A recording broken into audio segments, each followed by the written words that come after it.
Você sabia que a cirurgia de inclusão de implante mamário é a segunda cirurgia mais realizada em todo o mundo? E com certeza, as principais perguntas que eu respondo no meu consultório giram ao redor desse assunto. Então, vamos aproveitar para esclarecer as 3 perguntas básicas quando a paciente pensa em prótese de mama. A pergunta que gera mais ansiedade quando a paciente chega no consultório é: doutora, qual vai ser o tamanho do meu implante? Eu sempre comento com as minhas pacientes que o ponto de partida para a resposta a essa pergunta é saber qual que é o desejo dela. Então eu preciso saber se a paciente quer mamas mais discretas, com menor volume, se ela quer mamas realmente grandes ou como a maioria das pacientes, que deseja que as mamas apareçam, mas que não sejam tão volumosas. Juntando então essa questão do desejo da paciente com a análise do exame físico, a gente vai chegar no volume ideal. E como é que a gente faz essa análise? Sim, eu levo em conta a altura e o peso da paciente, mas o mais importante para decidir o tamanho do implante é avaliar a anatomia local das mamas. Então, se a mama é mais larga, se ela tem mais volume, menos volume, se a paciente tem pele, se a pele da paciente é mais elástica, se ela tem queda da mama.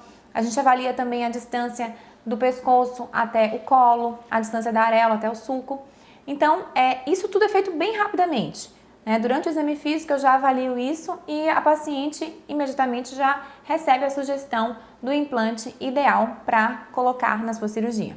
Muitas vezes as pacientes chegam no consultório com uma ideia pré-concebida em relação ao tamanho de implante. Elas têm a referência de uma amiga, por exemplo, que colocou 300 ml e ela gostou. Então ela acredita que o volume dela também vai ser aquele. Isso não necessariamente vai ocorrer. Pacientes diferentes vão ter tamanhos de implantes diferentes. Bom, escolhido o tamanho do implante, a segunda pergunta a ser respondida é: doutora, qual é o plano de colocação da minha prótese? A paciente geralmente pergunta: doutora, eu vou colocar na frente do músculo ou atrás do músculo? Então, as posições que a gente mais coloca os implantes são retroglandular, que é atrás da glândula, e retromuscular, atrás do músculo. Normalmente, a prótese é colocada no plano retroglandular, atrás da glândula. Por quê? É um acesso mais simples, uma cirurgia que lesa menos os tecidos, uma cirurgia com um pós-operatório menos doloroso. Então, normalmente, quando não há necessidade de colocar no plano retromuscular, a escolha é o plano retroglandular. Mas quando é que a gente vai escolher, então, colocar o implante no plano retromuscular, ou seja, atrás do músculo?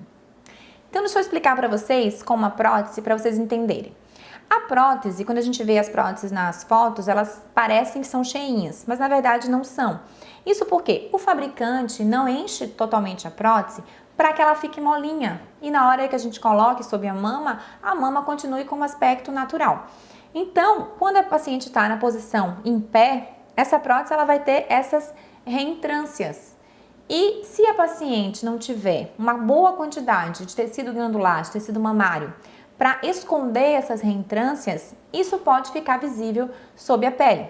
Então a gente vai procurar colocar a prótese no plano retromuscular para que o músculo proteja a prótese e esconda essas reentrâncias, para evitar o que a gente chama de rippling, que é a visualização dessas ondulações sob a pele da mama, que não dá um aspecto estético muito favorável. Depois de escolhido então o plano de colocação e o tamanho da prótese, vamos partir para escolher a incisão. Qual vai ser a cicatriz, qual vai ser o lugar de acesso para a introdução desse implante?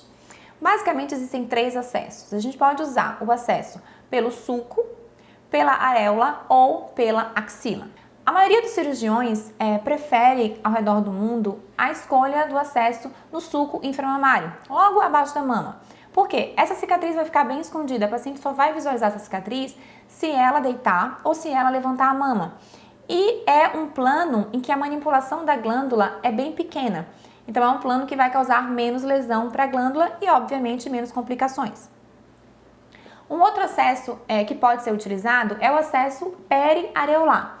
Então, na borda inferior da areola, a gente faz uma incisão semicircular e o acesso é feito através da areola.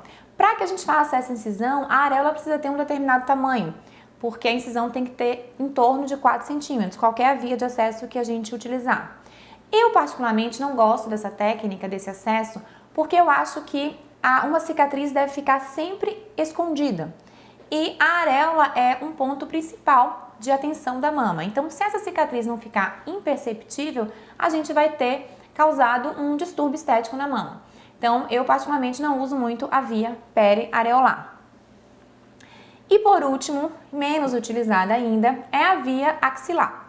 É uma via interessante, sim, porque é uma cicatriz longe da mama, mas é um acesso que poucos cirurgiões utilizam porque é um acesso que tem um número um pouco maior de complicações, principalmente ao que se refere à colocação do implante num plano mais superior do que o desejado. Espero que eu tenha esclarecido para vocês esses pontos básicos, para a gente começar a falar de prótese de mama, e se ficou alguma dúvida, pode perguntar.